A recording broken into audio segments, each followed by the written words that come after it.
Boa tarde a todos, sejam bem-vindos ao nosso canal mais uma vez. Hoje nós temos um tema bastante interessante para discutirmos. Normalmente se ouve uma pergunta: IPSC tem juiz? Tem e não tem. Na realidade, nós temos o Range Officer, que faz lá o papel de juiz, né? Onde, na realidade, ele cuida da segurança em primeiro lugar, em segundo lugar, ele vai cuidar da segurança, em terceiro lugar, ele vai cuidar da segurança do competidor, dos seus colegas de trabalho e também dos espectadores, tá? Então, após tudo isso, ele vai cuidar, então, da aplicação das regras. Firme, cordial, sempre igual para todos, né? E sempre com aquela educação, um jeito, né? Porque o competidor, no momento da competição ali, ele está, às vezes, um pouco, vamos dizer assim, um pouquinho no estresse. Então, ele tem que ser levado de maneira bastante adequada, né?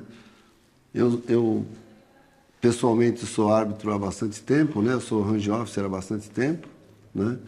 E eu sou ainda, acho que da velha guarda, porque eu acho que eu sou a IROA, que é o International Range Officer Institute, há quase 20 anos. E para isso eu fui NIROI, que é o National Range Officer Institute, há mais de 20 anos, há bem mais de 20 anos. Então, eu já atuei bastante, hoje não atuo tanto, mas quando necessário me convocam, eu me coloco sempre à disposição, porque a gente precisa ajudar os competidores. Você compete antes. O árbitro, normalmente, né, o árbitro de pista, ele também é um competidor, só que ele compete um dia antes, junto com, muitas vezes, com alguns competidores que não podem fazer parte do match principal. O que não é tão comum, mas a gente abre exceções normalmente, tá? Então, é isso. Vamos falar um pouquinho sobre essa questão da arbitragem. Então, vamos lá. Como eu posso fazer para ser um RO, né? É bem simples. Primeiro, você tem que estar afiliado a um clube. Para estar afiliado a um clube e se filiar à federação, porque a partir das entidades oficiais, o clube também é uma entidade oficial, porém, ela não normatiza isso. Quem normatiza é a confederação. Então, precisa estar afiliado à federação e à confederação. Uma vez filiado à confederação, obviamente, ele já tem o CR, né? Ele já é um atirador.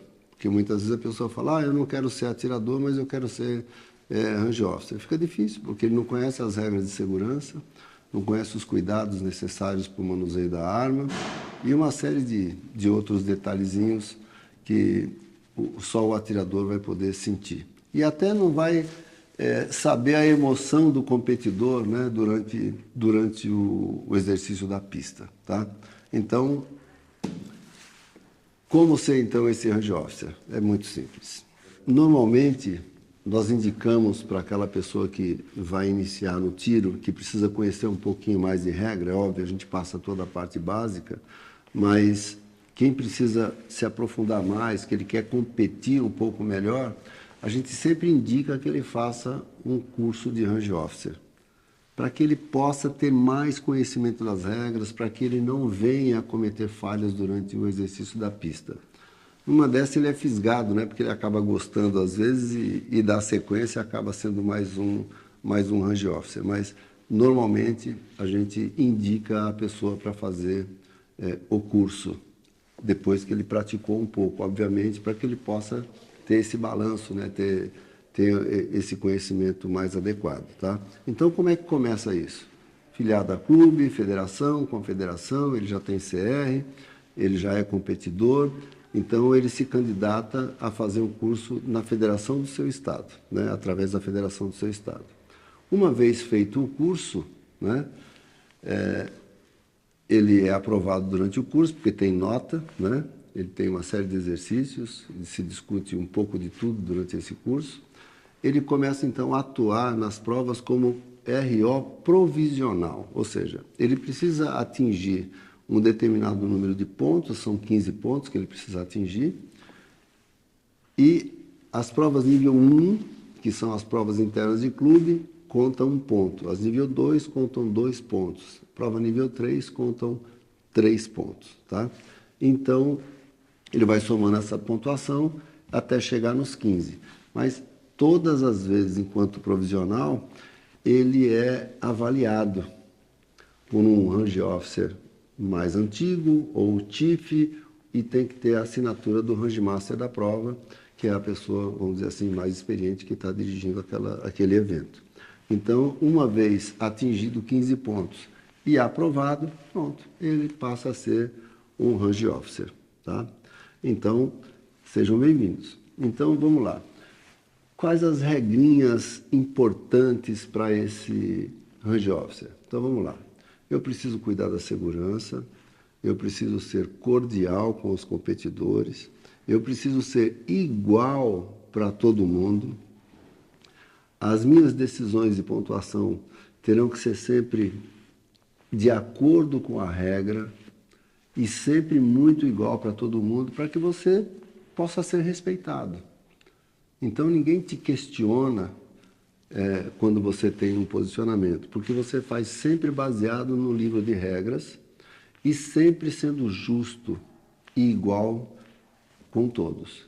Um detalhe importante, o range officer, ele não é aquele sujeito, o importantão da prova. Não, o importante da prova é o competidor. O astro da prova é o competidor. O range officer vai fazer com que todos compitam com a mesma condição. Então não tem aquela coisa, eu sou juiz e vou lá e bato o martelo e dou porrada em alguém. Não, não é assim. Tanto que quem já pratica o IPSC sabe da cordialidade de todos os colegas range officers. Como eu disse, eu sou range officer há muitos anos e sempre tratei todos com muita cordialidade, e todos os meus colegas que sempre trabalharam comigo, mesmo quando eu dirigi provas, todos muito cordiais, todos muito sensatos, tudo baseado na regra. A decisão sempre é o regulamento, não é a opinião pessoal do árbitro. Eu até tenho o hábito de fazer uma brincadeira de vez em quando. Eu digo o seguinte, se todas as leis do mundo fossem feitas como são escritas as nossas regras de IPSC, seria uma maravilha. Por quê? Hoje são mais de 100 países filiados à IPSC Internacional, né? Então, as decisões de regulamento são tomadas por um representante de cada um desses países, ou seja, vai para a Assembleia, toda mudança vai à votação. Aqui no Brasil, hoje, o nosso representante, que é o nosso RD, o Regional Director, é o Alex Chang, é um atirador bastante experiente, muito sensato, né? E tudo é questionado, tudo é discutido para que saia sempre igual para todos. Então, a regra é sempre muito clara, né? E, quando divergente, pro réu.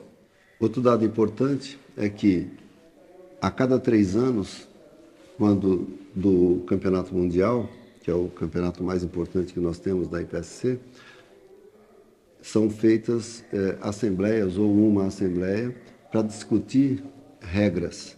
Uma parte da assembleia para ser discutida as regras. Tá? E todas as regras adotadas a partir daquela data vigoram para o mundo todo da mesma forma. Tá? Então, é fundamental que o range officer se mantenha atualizado. Ele precisa, a cada 3 anos, pelo menos, fazer uma reciclagem para poder se atualizar com relação às regras e estar sempre lendo o regulamento. Não pode esquecer, porque é muita coisa. Eu me recordo, quando eu iniciei, o regulamento tinha 3 páginas. Hoje são mais de 100 páginas. Hoje é mais detalhado, porque o tiro foi, vamos dizer assim, quase que se profissionalizando, e as pessoas hoje se dedicam muito, né, físico e intelectualmente, né, para poder ter essa evolução. É óbvio que a arbitragem também corre em paralelo com toda essa evolução.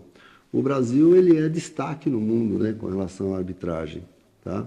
Nós temos aí o Belino, que é o presidente da nossa federação, ele é o responsável pela NIROI, que é National Range Officer Institute aqui do Brasil, e ele é secretário da IPSC Internacional. Hoje, se não me engano, ele está vice-presidente da Aeroa, né?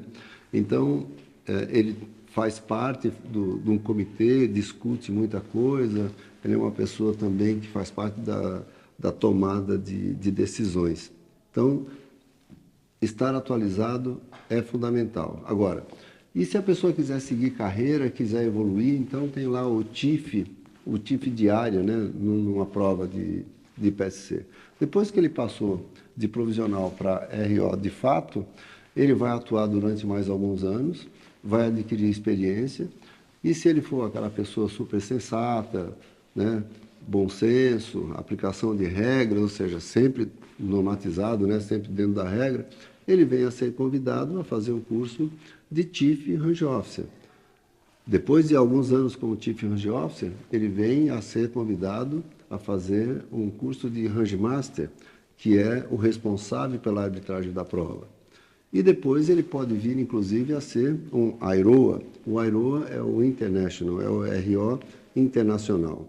O requisito é que tenha bastante experiência dentro do seu país, precisa ser indicado pela NIROI e precisa ser indicado pela Confederação Brasileira, tá?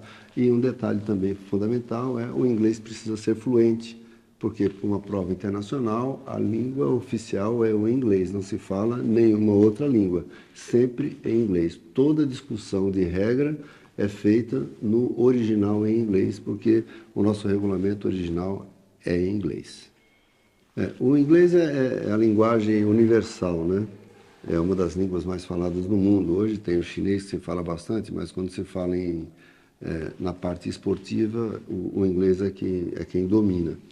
Então, quem pretende competir a nível internacional, vamos numa prova nos Estados Unidos, vamos numa prova no Paraguai, vamos numa prova na Europa, a linguagem é sempre o inglês. Tá? Eu vou na Sérvia, competir na Sérvia, em Belgrado, como já fomos algumas vezes. A linguagem é inglês. Eu vou para a Rússia, a linguagem é o inglês. Então, como competidor, inclusive, precisa conhecer pelo menos os comandos básicos de pista para não se perder. Já vimos situações vexatórias aí com alguns competidores que não sabiam o que ele está dizendo, uma situação meio desagradável. Então, conhecer os comandos é primordial. Aliás, aqui no Brasil, muitos árbitros, os que são AIROA, têm o hábito de dar o comando em inglês. O que eu acho prudente, porque as pessoas já vão se familiarizando. Eu não entendi. Ok, fala em português, não tem problema nenhum, porque estamos no Brasil. Mas, normalmente, se dá o comando em inglês nas provas todas as provas em nível 3, principalmente se o árbitro for internacional. Muito bem, digamos que você gostou, teve interesse e gostaria de fazer um curso para melhorar a tua performance até como competidor, né? Ou então que você queira ser árbitro do IPSC. Procure a federação do seu estado, procure lá o presidente do seu clube, que vai indicar a federação do seu estado, converse com eles, lá na federação vai ter uma pessoa responsável pela parte de arbitragem e vai te indicar um curso. Normalmente, quando se junta aí 10, 12 pessoas, já é suficiente, número suficiente para a NIROI recomendar um instrutor para ministrar esse curso. Tá? Então, isso é bastante simples. Aqui em São Paulo, aqui no Águia de Air, fizemos 2 esse ano já. Fizemos um nível 1, né? E fizemos também depois um nível 2, que já é para o credenciamento dos TIF Range Officers. Tá? E assim sucessivamente, ou seja, à medida que você vai evoluindo, você vai procurando os cursos mais aprofundados para melhorar a performance. E se discute um pouquinho de tudo durante esses cursos. Eu acredito até que você vai evoluir mais como competidor a partir do momento que faz o curso, porque você vai poder se soltar um pouquinho mais durante a prova. Muito bem, então o CRO é uma coisa um pouquinho mais ampla, né? Então vamos lá, nós temos o RO de pista, nós temos o TIF, Range Officer, nós temos o Range Master, nós temos o Match Director, que também está diretamente ligado, que é o cara que comanda toda a prova, mas nós temos ainda o RO, que é o STATS, que é o RO responsável por toda a parte de pontuação. Hoje a gente faz pontuação eletrônica aqui no Brasil, que facilitou muito a vida de todos, né? Nós temos também o RO do cronógrafo. Esse cara tem que ter habilidade com a arma, ter bastante conhecimento de vários modelos de arma e tem que ter um tiro bem preciso, né? Senão haja cronógrafo, né? Se o sujeito dá uma gatilhadinha, lá você vai mais um cronógrafo. Então, o árbitro de cronógrafo, ele tem que ser um bom atirador, ou pelo menos que não dê gatilhada, né? Porque se der uma gatilhada, lá vai o cronógrafo embora e custa caro. E nem sempre vai se ter 2 ou 3 durante a prova à disposição. E tem que ser aferido sempre igual para todos. Hoje, inclusive, nas provas oficiais, se faz aferição com 2 cronógrafos, como se faz nas provas internacionais. Vale sempre o que marcar mais, tá? Colocam um cronógrafo alinhado atrás do outro e anota-se automaticamente ali a melhor pontuação.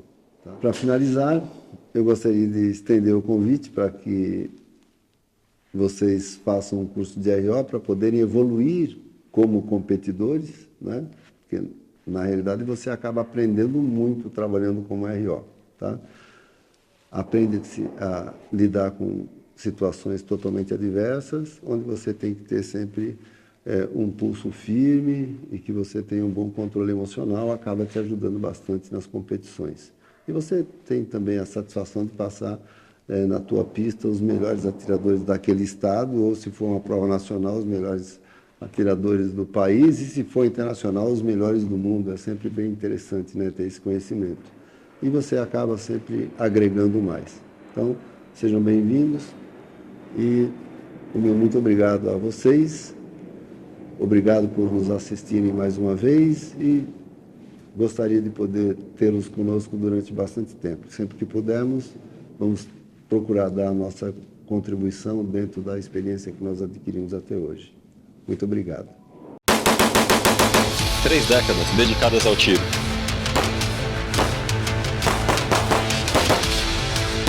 O maior acervo de títulos da história brasileira. De geração em geração, com responsabilidade, respeito e amor ao esporte.